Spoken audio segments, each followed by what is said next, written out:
Hello everyone and welcome to this week's video. This week, as you can probably guess by the title, I'm going to tell you about my experience about doing work for exposure and how I feel about it. Before we go into that, I'm just going to explain a little bit about the piece that I'm colouring here. This is just one of the colouring pages from my colouring book. My new colouring book, which is due for general public release at the end of August. This was funded through Kickstarter. It actually only just finished this week, but it's been such a whirlwind and such an adventure. I am going to talk more about Kickstarters in a later video where I'm going to show like the behind the scenes of Kickstarter and what I went through to do it. But that's a different story.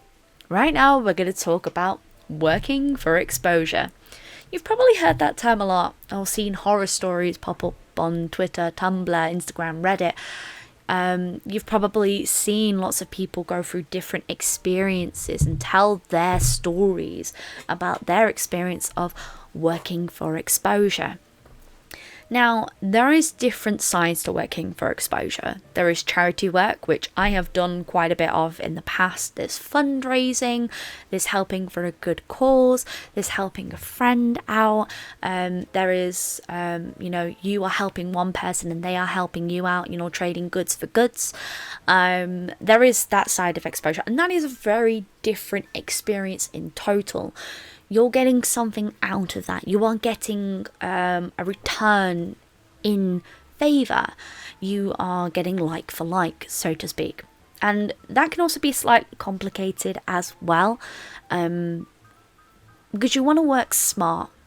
And what I mean by that is making sure that if you are working for free or doing something for a good cause or X, Y, and Z, anything along those lines, that you are not letting it affect your other work, your paying work. Working for exposure is like a magic button that clients seem to send out to entice people to say, hey, we will give you exposure for all your hard work.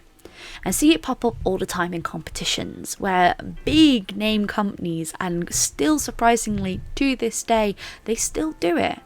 The promise of exposing your work to the world and bringing lights to your amazing stuff. And sometimes it can be beneficial from taking part in that. But promises of exposure for a project that you work hours upon hours upon hours and you may not see a payoff can be a massive gamble. I want to talk about my experiences with exposure. Now, I've done charity work. I've done stuff for charity. I've raised funds. I've done stuff for free. I've done work in the past that I was quite happy to do. And, it wasn't even about getting my name out there in those instances. It was more, I just wanted to help. And that's perfectly fine. That's very different. Back in, I think it was 2011, 2012, just when I started reaching out and doing conventions and reaching out and slowly building myself, not only as a brand, but as a person, learning more about myself and my art.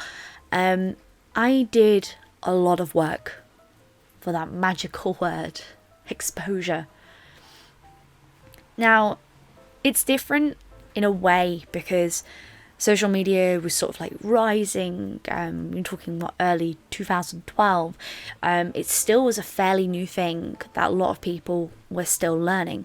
So it was kind of like this magic thing of like, oh, this really big company can help me out and, they can expose my work and help me grow and more people will learn, because at the end of the day, social media is word of mouth.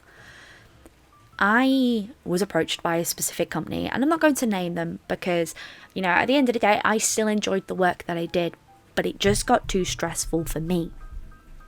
So I was approached by this company and they wanted to work on a comic, and it was going to be over 100 pages, fully coloured, and it was going to be up on their website. And I was so excited. I did trials for them and eventually they picked me, and I was so excited. This massive company, I was going to work with them and we were going to work for exposure, and I was so excited about it. over the 2 years, I only actually ended up doing 2 of the 4 chapters. But this was so much work on my shoulders and so much for me to do that I just couldn't physically cope with it. It was too much. And I wasn't getting the payout that they promised. Now, you know, it's difficult because exposure is that very hit or miss thing. And you kind of gamble in a way when you do work for exposure, because you're not guaranteed to get the payout that you feel like you deserve. Now, bear in mind, I was putting in hundreds of hours. I was working for months and months to get 30 plus pages done for that chapter, and it was so difficult because it was just me. They gave me a script and that's what I was working on, and I did enjoy working on it, but it got to the point where it was so overwhelming and so stressful that I physically could not cope with it, and I had to decline. I felt really, really bad. But when I weighed up the options before actually messaging them and say, I cannot do this anymore, you're probably best off, you know, passing this project on to someone else who can solidly work for you, because I cannot do it. I couldn't sleep at night. I was so worried. Because for months and months I couldn't bring myself to work on it just because I wasn't getting the payout. I wasn't getting this exposure, and still to this day people do not know or do not know that I did that project or that the project even existed. And you're talking about hundreds of thousands of people visiting this site, and people to this day still did not know that I did that work. And that in a way really hurts, because I was so excited, and it just kind of in a way made me open my eyes up as an artist to where my limit was going to be when working for, in those beautiful quotation marks, exposure. As an artist, we are so eager to get our names out there and so desperately clawing algorithms that can be very, very difficult. And there's a difference between working for exposure and sharing people's work. That is a huge difference.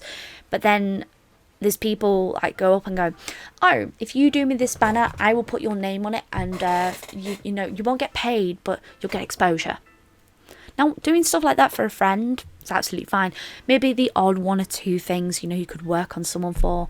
But when you're putting hours upon hours upon hours into a small project that genuinely, you know, 9 times out of 10 people aren't going to know that you did it, it's very demeaning, and it kind of hurts yourself not only as an artist, but it can be quite mentally challenging as well, because it makes you feel like you're not good enough. And I battled with that for months afterwards, but the second I said I couldn't do this anymore, I felt like a huge weight had been lifted off my shoulders.